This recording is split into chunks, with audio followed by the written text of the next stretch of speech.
Next is an important term which is called peak inverse voltage.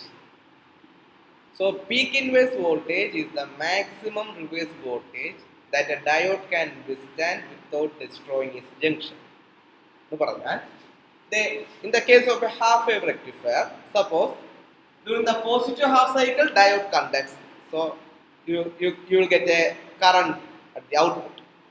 But in the negative half cycle, ഈ diode എന്തിലേക്ക് പോകും? Reverse ബയാസിലേക്ക് പോകും. Reverse ബയാസിലേക്ക് പോകുമ്പോൾ diode conduct ചെയ്യുമോ? Diode conduct ചെയ്യത്തില്ല. അങ്ങനെ വരുമ്പോൾ നിങ്ങൾ കൊടുത്ത വോൾട്ടേജ് എവിടെ ഡ്രോപ്പ് ആയി പോയേ പറ്റും? If Vm is the voltage across the secondary winding. Vm ആണ് സെക്കൻഡറി വൈൻഡിങ്ങിന് ക്രോസ് ആയിട്ടുള്ള വോൾട്ടേജ് എന്നിരിക്കട്ടെ. അങ്ങനെയാണെങ്കിൽ ഈ Vm വോൾട്ടേജ് മുഴുവനും എവിടെ ഡ്രോപ്പ് ആയി പോകണം? ഡയോഡിന് അക്രോസ് ആയിട്ട് ഡ്രോപ്പ് ആയി പോകണം during the reverse biased condition. Suppose ആ ഡയോഡിന് റിവേഴ്സ് ബയാസ്ഡ് കണ്ടീഷൻ, ഇപ്പൊ ഈ Vm എന്ന് പറയുന്നതാണ് ആ ഹാഫ് വേവ് റെക്ടിഫയറിൽ റിവേഴ്സ് ബയാസ്ഡ് കണ്ടീഷനിലേക്ക് പോകുന്ന സമയത്ത് അല്ലെങ്കിൽ ഡയോഡ് കണ്ടക്ട് ചെയ്യാതിരിക്കുന്ന അവസ്ഥയിൽ ഡയോഡിന് അക്രോസ് ആയിട്ട് ഡ്രോപ്പ് ആകുന്നത് the voltage across the secondary winding Vm ആണ്. നിങ്ങൾ ഒരു ഡയോഡ് എടുത്തു, ആ ഡയോഡിനെ റിവേഴ്സ് ബയാസ്ഡ് കണ്ടീഷനിൽ വിസ്റ്റാൻഡ് ചെയ്യുന്ന വോൾട്ടേജ് 10 വോൾട്ടേജ് ആണ്. 10 വോൾട്ടേജ് വരെ അവന് റിവേഴ്സ് ബയാസ്ഡ് കണ്ടീഷനിൽ വിസ്റ്റാൻഡ് ചെയ്യാൻ പറ്റും. ആ 10 വോൾട്ടേജിന് മുകളിൽ റിവേഴ്സ് ബയാസ്ഡ് കണ്ടീഷനിൽ വോൾട്ടേജ് കൂടിയാൽ കറണ്ട് കൂടും.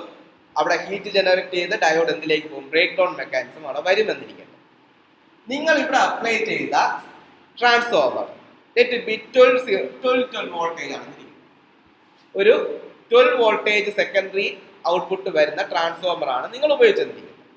അങ്ങനെയാണെങ്കിൽ ഈ ഡയോഡ് ആ സർക്യൂട്ടിലേക്ക് കൊടുക്കുമ്പോൾ റിവേഴ്സ് ബയാസ്ഡ് കണ്ടീഷനിലേക്ക് ഡയോഡ് പോകുമ്പോൾ നമുക്ക് എത്ര എക്സ്പെക്ട് ചെയ്യണം? ഡയോഡിന് അക്രോസ് ആയിട്ട് 12 വോൾട്ടേജ് എക്സ്പെക്ട് ചെയ്യണം.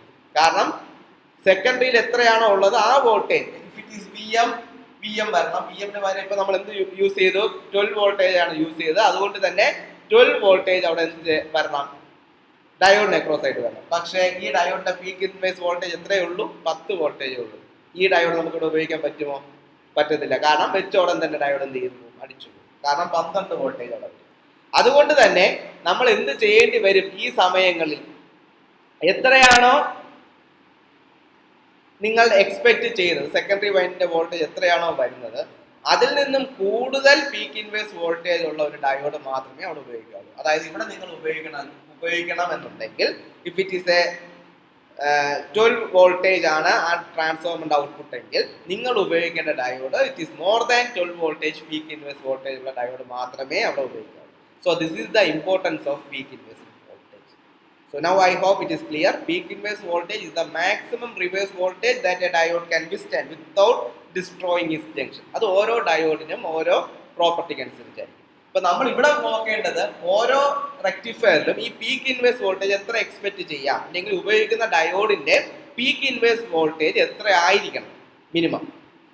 അപ്പോൾ പിന്നെ ഹാഫ് വേവ് റെക്ടിഫയർ നമ്മൾ എക്സ്പെക്ട് ചെയ്യേണ്ട പീക്ക് ഇൻവേഴ്സ് വോൾട്ടേജ് എന്താണ്? It is the voltage across the secondary, because during the reverse biased condition the whole voltage across the secondary, which is Vm, will drop across that diode. So the peak inverse voltage in a half wave rectifier is Vm. അത് 12 voltage ആണെങ്കിൽ 12, 10 ആണെങ്കിൽ 10, 15 ആണെങ്കിൽ 15. നിങ്ങൾ കൊടുക്കുന്ന diode എന്താകണം? അതിൽ നിന്നും മുകളിലുള്ള peak inverse voltage ഉള്ള ഡയോഡ് മാത്രമേ അവിടെ കൊടുക്കാവൂ. Now we can move on to solve here. The peak inverse voltage is Vm. Okay. Now what happens here in center type rectifier? Center type rectifier peak inverse voltage എത്രയായിരിക്കും?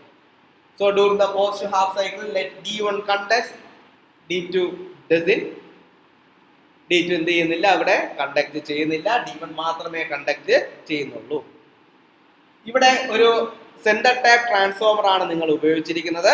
അതുകൊണ്ട് തന്നെ from center tap to the first part of the winding, let it be Vm, and center tap to the next part of the secondary winding, let it be Vm.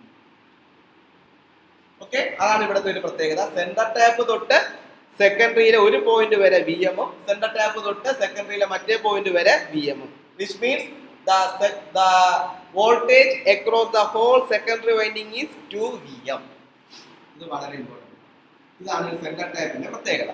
നിങ്ങൾ ഉപയോഗിക്കുന്നത് if it is 505 centre tap തൊട്ട് ഒരു point വരെ 5ഉം centre tap തൊട്ട് next point വരെ 5 voltage ആയിരിക്കും. പക്ഷേ നിങ്ങൾ സെക്കൻഡറിയിൽ മുഴുവനായിട്ട് നിങ്ങൾ വോൾട്ടേജ് എത്രയെന്ന് നോക്കിയാൽ ഇറ്റ് ഈസ് 10 വോൾട്ടേജ്.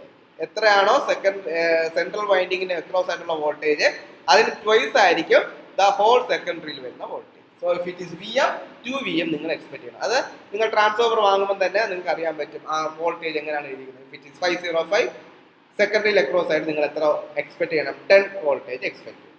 അങ്ങനെയാണെങ്കിൽ during the reverse bias condition, ഇപ്പൊ ഈ D2 റിവേഴ്സ് ബയാസിലേക്ക് പോയി എന്ന് നമ്മൾ പറഞ്ഞു, അതിന് അക്രോസ് ആയിട്ട് എത്ര വോൾട്ടേജ് ആയിരിക്കും വരുന്നത്?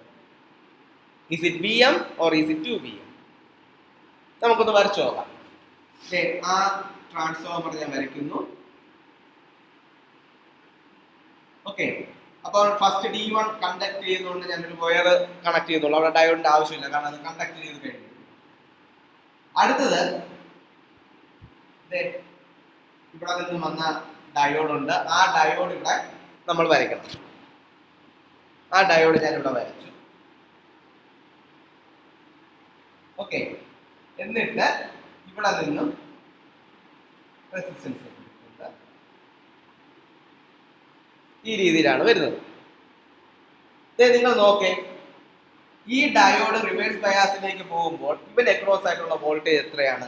ഇവിടെ വരച്ച അതേ ഡയോഡ്, അതായത് P ഈ പോയിന്റിൽ വരയ്ക്കണം, N ഈ പോയിന്റ് വരയ്ക്കണം. എനിക്ക് ഇവിടെ വരയ്ക്കാമല്ലോ. ഇത് അതേപോലെ എനിക്ക് ഇവിടെയും വരയ്ക്കാം. ഇങ്ങനെ വരച്ചെന്ന് തെറ്റൊന്നുമില്ലല്ലോ, കാരണം P റീജിയൻ എവിടെ വന്നിട്ടുണ്ട്? സെക്കൻഡറിയിൽ വന്നിട്ടുണ്ട്. N റീജിയൻ ആ ജംഗ്ഷനിലേക്ക് പോയിട്ടുണ്ട്. ഇപ്പൊ നിങ്ങൾക്ക് പിടിയിട്ടും ഈ ഡയോഡിന് അക്രോസ് ആയിട്ട് എത്ര വോൾട്ടേജ് ആണ്? ഈ ഡയോഡിന് അക്രോസ് ആയിട്ടുള്ള വോൾട്ടേജ് എത്രയാണ്? നിങ്ങൾ നേരെ നോക്കിയാൽ it is the voltage drop across the secondary, the whole secondary winding. It is not across that centre tap winding. ഇവിടെ വരച്ചിരുന്നപ്പോൾ നിങ്ങൾക്ക് അങ്ങനെ ഒരു സംശയം തോന്നാം, പക്ഷെ ഈ രീതിയിൽ വരച്ചപ്പോൾ പിടികിട്ടുന്നുണ്ട്. ഈ ഡയോഡിന് അക്രോസ് ആയിട്ട് റിവേഴ്സ് ബയാസിൽ ഡ്രോപ്പ് ആവുന്ന വോൾട്ടേജ് ഒരു പോയിന്റ് ഇവിടെയും, അല്ലെ, ഈ എണ്ണിന്റെ ഒരു പോയിന്റ് ഇവിടെയും ഒരു പോയിന്റ് ഇവിടെയുമാണ്. ഈ രണ്ട് പോയിന്റ് അക്രോസ് ആയിട്ടുള്ള വോൾട്ടേജ് എത്രയാണ്? The whole secondary winding.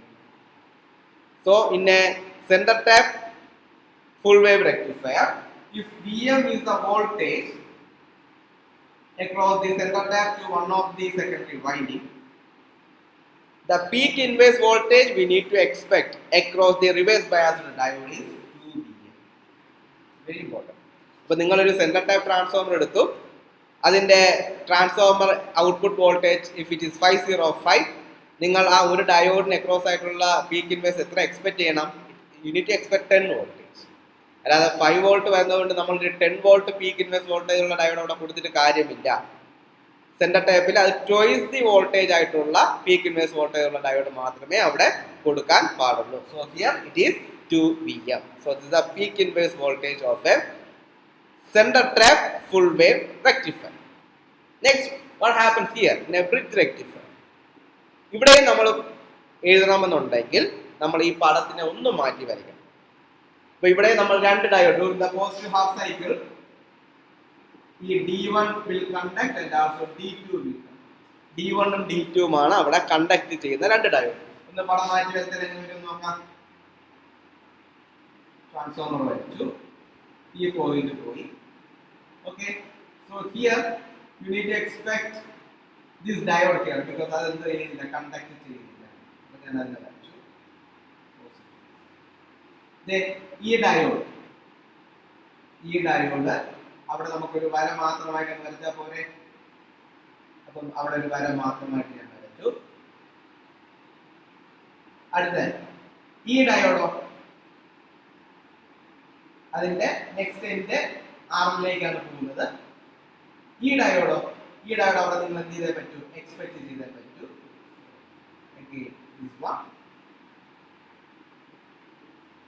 ഈ ഡയോഡ് രണ്ട് പി റീജിയനെ കണക്ട് ചെയ്തിട്ടുള്ള ഈ ഡയോഡ് അവിടെ എന്താണ് ഉള്ളത്? ആ ഡയോഡ് കണ്ടക്ട് ചെയ്യുകയാണ് യഥാർത്ഥത്തിൽ. അതുകൊണ്ട് നമുക്ക് അവിടെ ഒരു വയർ കൊണ്ട് കണക്ട് ചെയ്തതാണ്. അപ്പം നമുക്ക് ഇത്രയും കിട്ടി. രണ്ട് പി റീജിയനെ കണക്ട് ചെയ്ത ഒരു പോയിന്റ് കിട്ടി. NN റീജിയൻ കണക്ട് ചെയ്ത രണ്ട് ഡയോഡ് റിവേഴ്സ് ബയാസ് ആയതുകൊണ്ട് ഈ ഒരു രീതിയിൽ വരും. ഇനി നിങ്ങൾക്ക് എങ്ങനെ എക്സ്പെക്ട് ചെയ്യണം? ഒരു RL ഉണ്ട്, അല്ലെ? RL ഉണ്ട്. ആ RL ഈ ഒരു റീജിയനിലേക്ക്. ഇപ്പൊ നോക്കേ, പിന്നെ ഫുൾ വേവ് ബ്രിഡ്ജ് റെക്ടിഫയർ. ഇവിടെ നിങ്ങൾ കാണുന്ന എന്താണ്, ആ രണ്ട് ഡയോഡ് റിവേഴ്സ് ബയാസിൽ പോയ രണ്ട് ഡയോഡ് പാരലൽ കോമ്പിനേഷൻ വന്ന് കിടക്കുക. കാരണം എന്താ, ഇവിടെയുള്ള ഈ രണ്ട് ഡയോഡ് എന്ത് ചെയ്ത് പോയി, കണ്ടക്ട് ചെയ്ത് പോയത് കൊണ്ട് you can approximate with conducting wire. അങ്ങനെ വരുമ്പോൾ ഈ രണ്ട് ഡയോഡ് എന്ത് കോമ്പിനേഷനിലേക്ക് വരും, പാരലൽ കോമ്പിനേഷനിലേക്ക് വരും.